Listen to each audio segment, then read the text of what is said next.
அன்பு நேயர்களே வணக்கம். அருணகிரிநாதரை ஞான குருவாக கொண்ட பாம்பன் சுவாமிகள் அவருடைய ஜெயந்தி தான் விரைவில் வரப்போகிறது. சங்கத்தமிழில் திருப்புகழை அருளிச் செய்த அருணகிரிநாதர் தனக்கு குருவாக முருகப்பெருமானே வரவேண்டும் அப்படின்னு நினைத்தார்.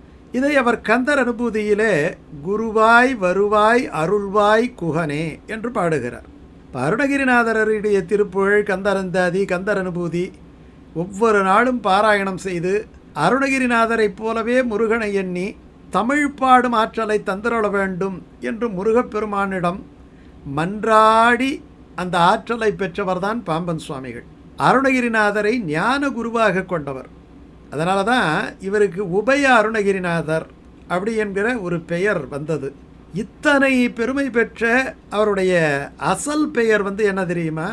குமர குருபரதாசர். அவர் தான் பின்னாடி பாம்பன் சுவாமிகள் என்று மிகப்பெரிய புகழ் பெற்றார். பாம்பன் நமக்கு தெரியும், ராமேஸ்வரம் பக்கத்தில் இருக்குது. ராமநாதபுரத்திலிருந்து 25 கிலோமீட்டர். அந்த பிரப்பன் வலசை அப்படி என்கிற ஊரிலே தவநிஷ்டையில் இறங்கி 35 நாட்கள் அருந்தவம் புரிந்த இவருக்கு முருகப்பெருமானே உபதேசம் நல்கினார். அதனால் தன்னுடைய பெயரை குமரகுருபரர் அப்படின்னு வைத்து கொண்டார். குமரகுரு தானே கொடுக்கும் நலம் என்று முருகப்பெருமான் தனக்கு உபதேசம் செய்த நிகழ்வை பாம்பன் சுவாமிகள் கொண்டாடுகிறார்.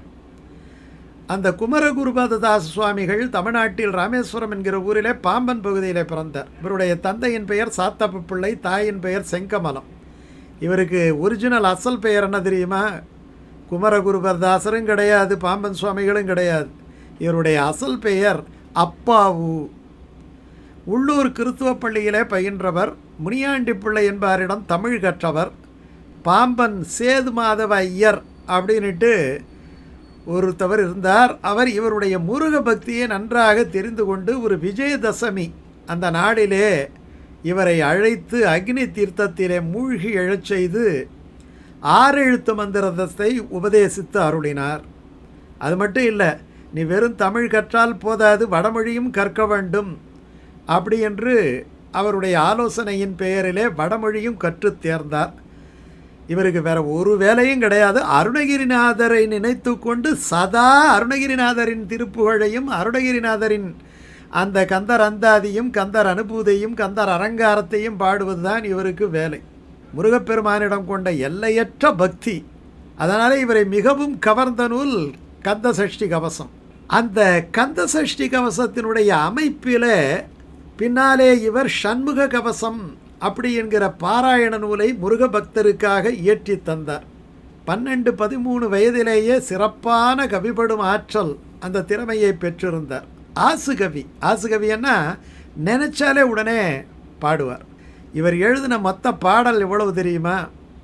6666 4 6 6 6 6 6666 எல்லாம் 6. நான் சடாட்சர மந்திரத்தை உடைய ஆறுமுகப் பெருமான் எல்லாம் 6 தானே அவருக்கு. 6ங்கிறது சுக்கிரனுக்குரிய எண். அதனால் அந்த ஆறுமுகப் பெருமானை நினைத்தாலே ஐஸ்வர்யம் அத்தனையும் பெருகும். வடமொழியிலே இவருக்கு அபாரமான ஆற்றல் இருந்ததாலே உபநிடத கருத்துக்கள், சைவ சமய தத்துவங்கள் இவற்றையெல்லாம் இவர் நன்கு பாடங்கற்றார். இதை திருவிக்காவே தம்முடைய நூலிலே குறிப்பிடுகிறார். சரி, இவருக்கு என்ன குறிக்கோள், முருகனிடத்திலே என்ன வேண்டுகிறார், அதைத்தான் தன்னுடைய முதல் பாடலிலேயே பாம்பன் சுவாமிகள் குறிப்பிடுகிறார். வாழ்வுக்கும் வாழ்வாய வாழ்வினை அளிக்கும், வாழ்வுக்கும் வாழ்வு, சாதாரண வாழ்வு கிடையாது, வாழ்வுக்கும் வாழ்வாய வாழ்வினை அளிக்கும் உன் மலரடி தியானிக்கவும், அங்கையினில் நெல்லியங்கனியன திருவருளை அடையவும் கருணை நல்காய். உன்னுடைய திருவருள் பெற வேண்டும், அந்த கருணையை நல்க வேண்டும். அருமறை புகழ்ந்த திருமுருக சிவ சரவணத்து ஆதியே அமரர்கோவே. அருமறை புகழ்ந்த திருமுருக சிவ சரணத்து ஆதியே அமரர்கோவே. வேதங்கள் புகழ்கின்ற தேவர்களுக்கெல்லாம் தலைவனான என்னுடைய தேவனே, வாழ்வான அந்த வாழ்வுக்கும் வாழ்வான வாழ்வினை நீ எனக்கு அளித்திருக்கிறாய். அந்த வாழ்வின் குறிக்கோளாக உன்னுடைய பதமலரை நான் தியானித்து கொண்டிருக்க வேண்டும். இந்த பாடலிலே அவர் சொல்லுகின்றார், வேதங்கள் புகழ்கின்ற தேவர்களுக்கெல்லாம் தலைவனான என்னுடைய தேவனே, வாழ்வுக்கும் வாழ்வான வாழ்வினை நீ எனக்கு அளித்திருக்கிறாய். அந்த வாழ்வின் குறிக்கோளாக உன்னுடைய பதமலரை நான் தியானித்து கொண்டிருக்க வேண்டும். இவருடைய குருவாக நினைக்கக்கூடிய அருணகிரிநாதர் சரணகமலாலயத்தை அரைநிமிஷ நேர மட்டில் என்னுடைய உள்ளத்திலே நான் தியானிக்கும்படியாக நீ அருள வேண்டும் என்று முருகப்பெருமானை கேட்டுக்கொண்டார் அல்லவா? அதை தான் இவரும் கேட்குறார். உன்னுடைய திருவருள் உள்ளங்கையில் வைத்த நெல்லிக்கனி போல எனக்கு கிடைக்க வேண்டும்படி நீ அருள வேண்டும். இந்த பாம்பன் சுவாமிகளுடைய பாடலிலே சைவ சமய தத்துவ கருத்துக்கள் நிறைந்திருக்கும்.